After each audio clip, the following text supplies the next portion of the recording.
आज आपली भ्रमंती आहे चिपळूण. चिपळूण येथील गोवळकट उर्फ गोविंदगड हा किल्ला आज आपण जाणार आहोत. महाराजांच्या छत्रपती शिवाजी महाराजांच्या काळात हा किल्ला स्वराज्यात सामील झाला. छोटेखानी किल्ला सगळ्यांनीच पाहावा असे असून आज आपण याचा पूर्णपणे व्ह्यू घेणार आहोत. गोवळकोट या किल्ल्यास भेट देण्यासाठी आपणास प्रथम करंजेश्वरी हे देवीच्या मंदिराचे ठिकाण गाठावे लागते. हे अगदीच चिपळूणच्या जवळ असून 2 ते 3 किलोमीटर अंतरावर आहे. आपण इथे करंजेश्वरी देवीचे दर्शन घेऊन पायमार्ग म्हणजेच आपली एक मळलेली वाट आहे त्याने वरती येऊ शकतो पायऱ्यांच्या मार्गाने, किंवा या गोवळकोट गावाला वळसा मारून थेट गाडावर येण्यापर्यंतचा इथे रस्ता केलेला आहे. थोडा ओबडधोबड असला तरी रस्ता ठीक आहे.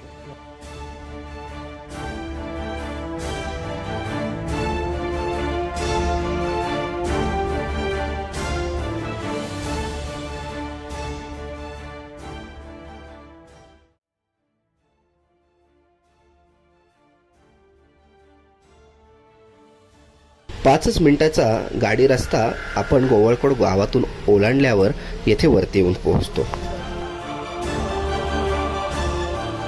आलेलो आहोत चिपळूण येथील अगदी चिपळूणच्या हाकेच्या अंतरावर असणाऱ्या गोवळकोट उर्फ गोविंदगड या किल्ल्यावर. गोविंदगड हा पूर्व पश्चिम पसरलेला असून गडाचा मुख्य दरवाजा उत्तराभिमुख आहे.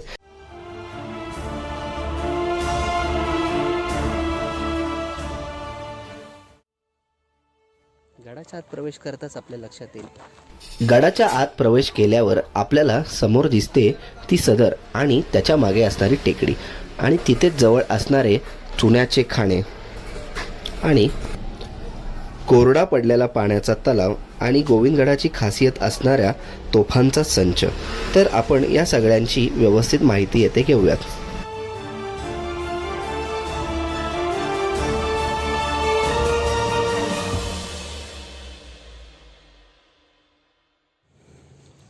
गडाच्या दरवाजातून आपण प्रवेश करताच थोडेसे पुढे गेले आपल्याला दिसते ही सदर.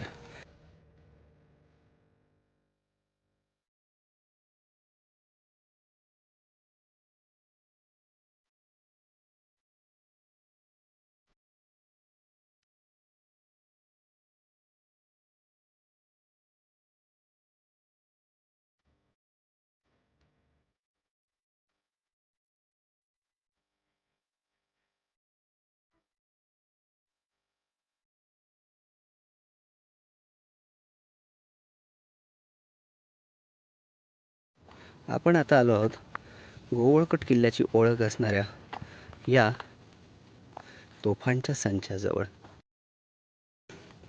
तसे पाहता या किल्ल्याचे गोवळकोट हे नाव बदलून छत्रपती शिवाजी महाराजांनी हा किल्ला जिंकला तेव्हा ह्याचे नाव गोविंदगड असे नामकरण केले. बाजूचा अंजनवेलचा किल्ला ह्याला गोपाळगड आणि ह्या किल्ल्याला गोविंदगड असे नाव देण्यात आले.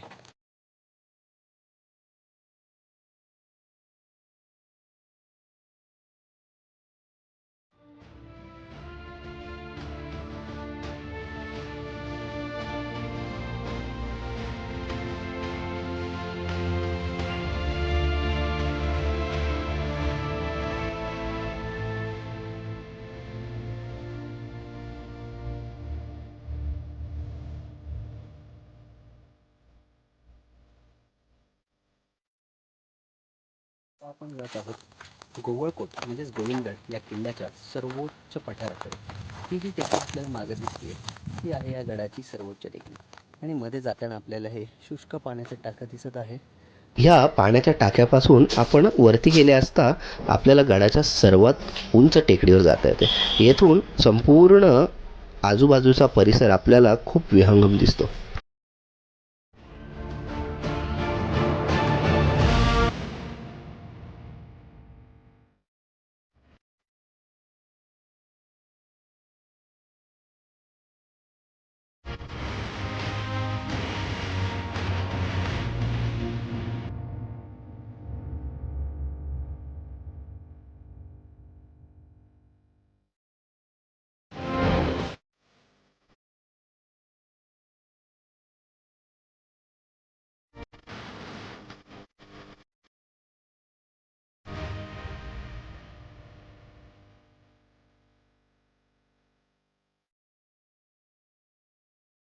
या किल्ल्याचं संपूर्ण दर्शन या टेकडीवरून होऊ शकतं.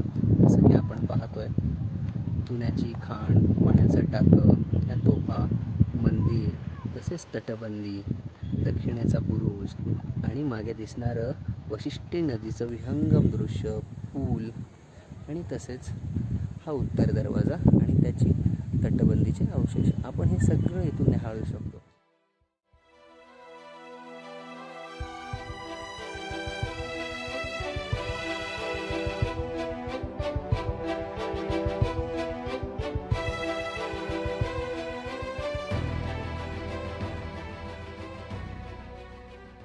आपण आता गडाच्या उत्तर दरवाजाजवळ आलेले असून उद्ध्वस्त झालेला हा दरवाजा आपण इथे पाहू शकतो.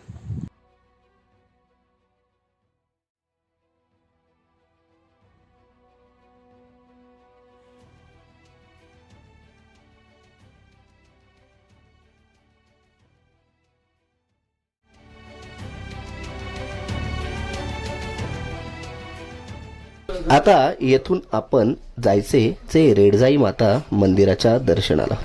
त्यामध्ये रेडजाई देवीचे मंदिर असून दरवर्षी होळीच्या दिवशी करंजेश्वरीची पालखी येथे आणली जाते.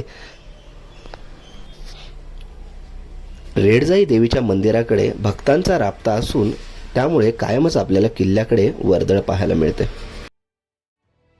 चिपळूण हे चांगलं पर्यटन स्थळ असून या किल्ल्याच्या जवळच परशुराम मंदिर, विंध्यवासिनी मंदिर, सवतकडा धबधबा आणि तसेच निवते किल्ला, त्याच्यानंतर असे बरेचसे इथले ठिकाणं असून आपण जर व्यवस्थित आपला प्लॅन केला तर आपण 2 दिवसात इथले सगळी व्यवस्थित चांगल्या पद्धतीने पर्यटन स्थळं, मंदिरं आणि किल्ले फिरू शकतो.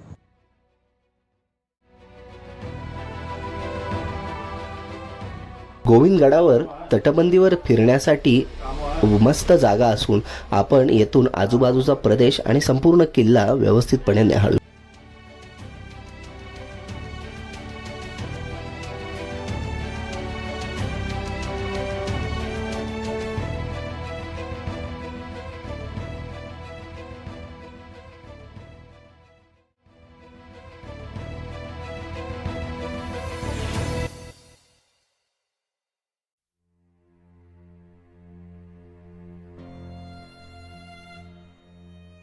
आपण गडावर प्रवेश केल्या केल्या जो डाव्या हाताला तटबंदीच्या बाजूला बुरुज आहे त्या बुरुजावर आपण आलेलो असून आपण पाहू शकतो या बुरुजावर आपले अस्तित्व दिमाखात उभे घेऊन असणाऱ्या ह्या 2 तोफा. गोविंदगडावर अनेक तोफा या मध्यभागी बुरुजावर तसेच तटबंदीवर असून आपण त्या पाहण्याचा आनंद घ्यायचा. तर आपण हे गोवळकोट गाव पाहू शकतो.